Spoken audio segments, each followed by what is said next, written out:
Under the flickering streetlights of a crowded Manila neighborhood, 13-year-old Liam Reyes sat on an overturned plastic bucket, clutching his old, beaten-up guitar.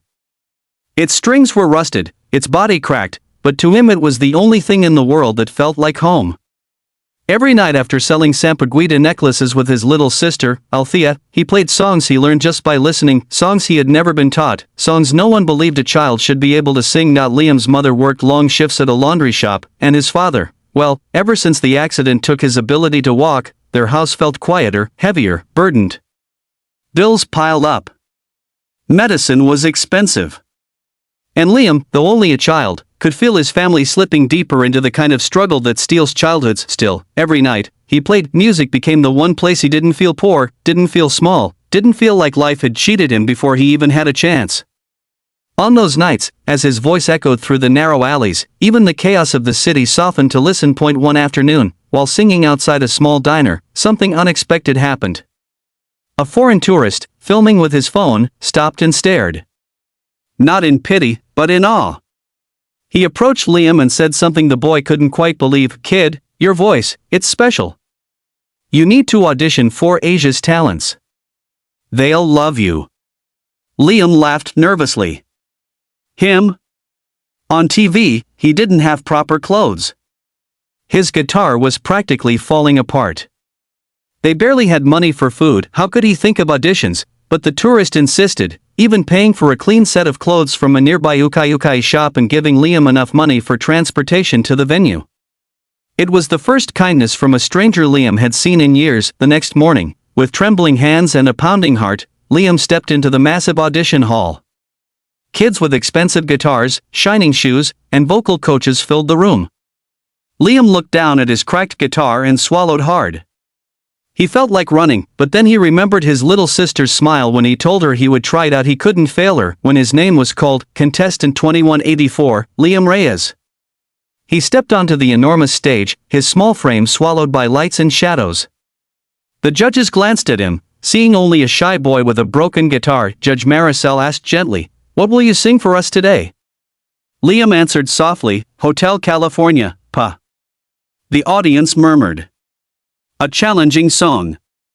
Adults struggled with it. How would a poor, skinny boy handle it? Then Liam lifted his guitar, touched the strings, and began playing, and from the very first note, the room froze. His fingers, though small, danced flawlessly across the fretboard, clean, confident, effortless. Then he opened his mouth, and a voice so rich, so haunting, so unexpectedly mature filled the air. The melody echoed through the hall like a quiet storm. People leaned forward. Judges stared. His voice carried something no microphone could ever polish, a lifetime of pain, hope, and endurance.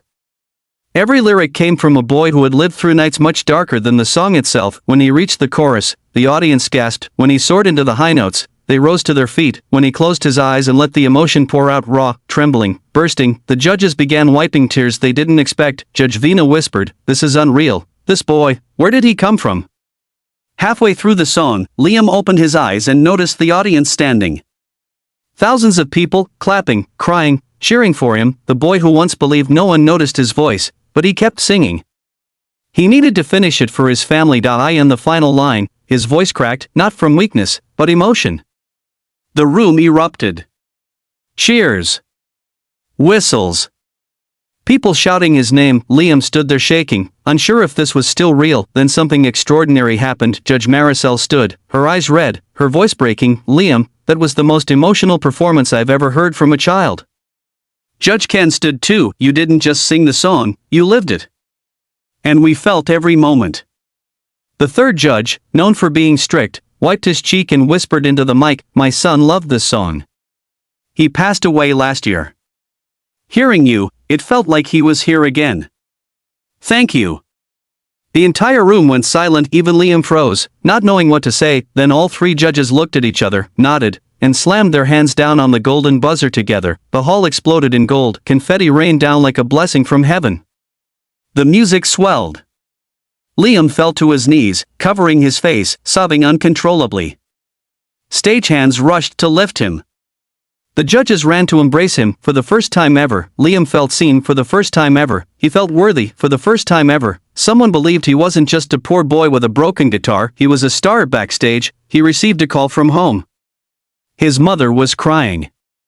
His father, wheelchair-bound, whispered through tears, "Anik, you made us proud. You gave us hope again."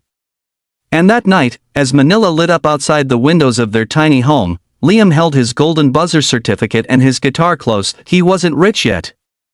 He didn't know what the future would bring, but for the first time in his life, he believed in something powerful.